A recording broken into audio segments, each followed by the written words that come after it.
Hello everyone. आज हम boron के एक इम्पॉर्टेंट कंपाउंड के बारे में पढ़ेंगे जिसे हम कहते हैं बोरैक्स। इससे कई तरह के क्वेश्चंस आपके बन सकते हैं। इसके प्रिपरेशन से क्वेश्चंस आ सकते हैं, इसके स्ट्रक्चर से क्वेश्चंस आ सकते हैं। तो इसके प्रिपरेशन और स्ट्रक्चर दोनों आज हम डिस्कस करेंगे। ओके, फर्स्ट ऑफ ऑल देखते हैं इसकी प्रिपरेशन, इसको प्रिपेयर कैसे किया जाता है। आपका बोरैक्स क्या है? बोरैक्स क्रिस्टल है Na2B4O7 का। जब भी कोई कंपाउंड क्रिस्टलाइज फॉर्म में होता है तो उसमें आपको H2O के मॉलिक्यूल्स नज़र आएंगे।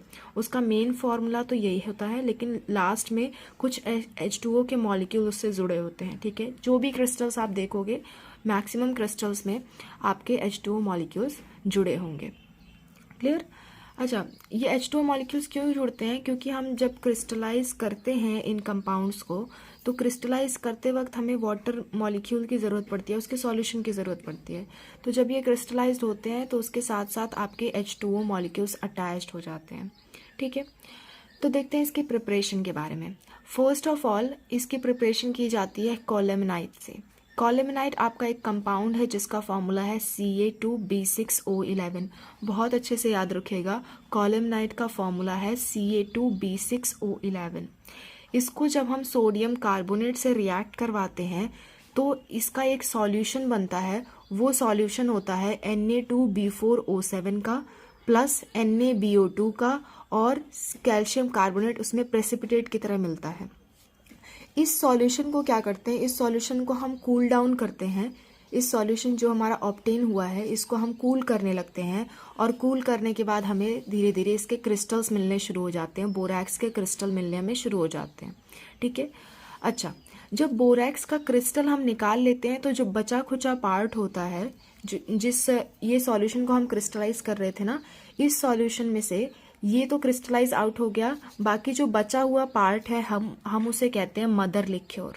ठीक है, the liquid remaining after a substance is crystallized out is known as mother liquor. ठीक है, तो मदर लिक्योर को अगर हम CO2 के साथ ट्रीट करते हैं तब भी हमारा बोरैक्स बन जाता है। तो हम इस मेथड के थ्रू दो तरह से बोरैक्स बना सकते हैं। पहला तो क्रिस्टलाइज करके उसे निकाल लें, फिर जो बचा हुआ पार्ट है उसमें क्या कर दें, CO2 पास कर दें, तब भी हमारा बोरैक्स बन जाएगा। तो ये दो मेथड हो गए। ठीक है, इसके अब इसके रिएक्शंस भी देख सकते हो।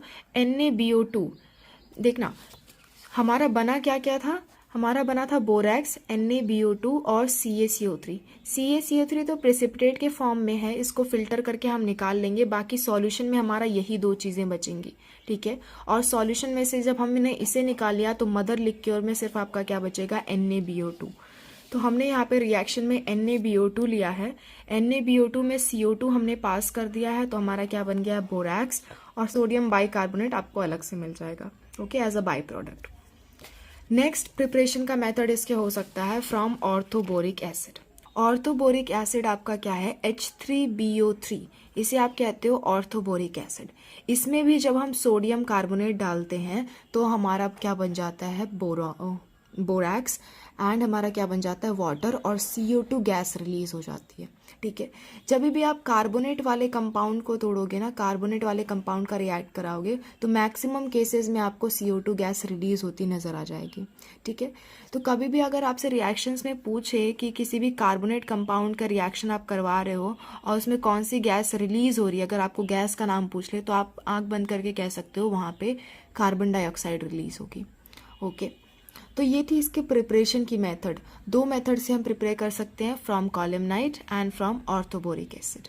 ओके, अब बात करते हैं इसके स्ट्रक्चर की। इसके स्ट्रक्चर से भी बहुत सारे क्वेश्चंस आपसे पूछे जाते हैं। वो क्वेश्चन क्या है हम देखते हैं। फर्स्ट ऑफ ऑल तो इसका जो फॉर्मूला है उसको हम याद कर लें, Na2B4O7.10H2O।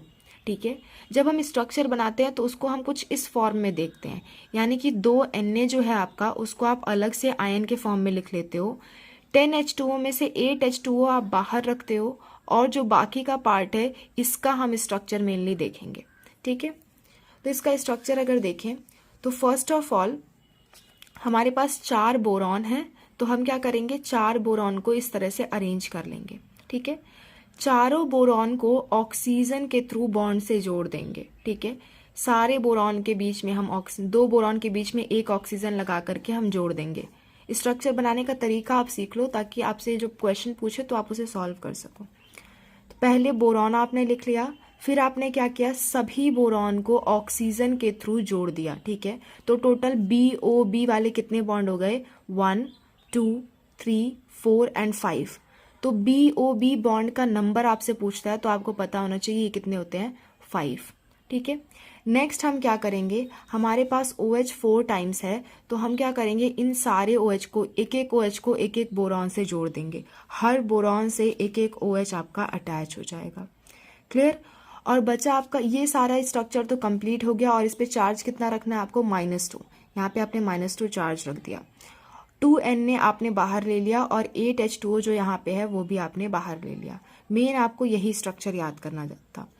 आपसे क्वेश्चन इससे कैसे पूछे जा सकते हैं, आपसे क्वेश्चन पूछ सकते हैं BOB लिंकेज का नंबर बताओ। तो BOB लिंकेज अभी अभी मैंने आपको काउंट कराए 5 होते हैं। नेक्स्ट आपसे पूछता है टोटल BO बॉन्ड्स कितने हैं। तो आइए BO बॉन्ड्स काउंट कर लेते हैं। पहला बॉन्ड तो ये हो गया BO बॉन्ड 1 2 3 4 5 6 7 8, ओके। फिर 9 10 बॉन्ड्स तो ये हो गए। उसके बाद देखो यहाँ पे भी BO बॉन्ड आपको नज़र आ रहे हैं, तो 10 + 4 यहाँ पे आपको नज़र आ रहे हैं, तो 10 + 4 हो गए आपके 14। तो टोटल BO बॉन्ड्स हैं आपके 14। नेक्स्ट आपसे पूछता है इसमें कौन से बोरॉन sp3 हाइब्रिडाइज्ड हैं और कौन से sp2 हाइब्रिडाइज्ड हैं। तो जिस बोरॉन से 4 बॉन्ड्स आपको अटैच नज़र आ रहे होंगे वो आपके sp3 हाइब्रिडाइज होंगे। जैसे ये वाला बोरॉन, यहाँ से आपको 1 2 3 4 बॉन्ड आपके नज़र आ रहे हैं, तो ये आपका sp3 हाइब्रिडाइज है। सिमिलरली ये भी आपका sp3 हाइब्रिडाइज है। लेकिन इस बोरॉन को आप देख लो, यहाँ पे 1 2 एंड 3 आपके बॉन्ड्स नज़र आ रहे हैं, तो ये आपका sp2 हाइब्रिडाइज्ड है। तो आपके बोरैक्स कंपाउंड में क्या होता है, 2 बोरॉन आपके sp2 हाइब्रिडाइज्ड होते हैं और 2 बोरॉन sp3 हाइब्रिडाइज्ड हो सकते हैं। इसके हर एक पॉइंट से आपको क्वेश्चंस पूछ सकता है, तो आप कोई भी पॉइंट मिस मत करना, जितना भी मैंने पढ़ाया उसको ज़रूर आप ध्यान रखना। Okay, so that is all for borax. Thanks to all of you.